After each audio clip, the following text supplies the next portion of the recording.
Ya, Assalamualaikum masyarakat Gorontalo. Alhamdulillah Bang Fahri Hamzah sudah tiba dengan selamat di Gorontalo dan sebentar lagi jam 15.30 akan bersama-sama dengan masyarakat Gorontalo, kaum milenial, para aktivis. Jangan lupa sebentar kita ketemu Bang Eva di Ballroom Hotel Makna. Ada pesan apa Bang untuk masyarakat Gorontalo?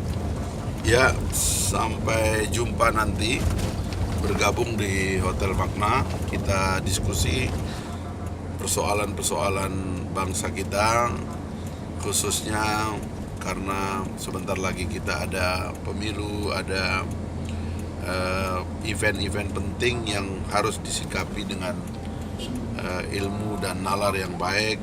Mudah-mudahan bisa mencerahkan kita dan memperkaya khazanah, termasuk saya sendiri.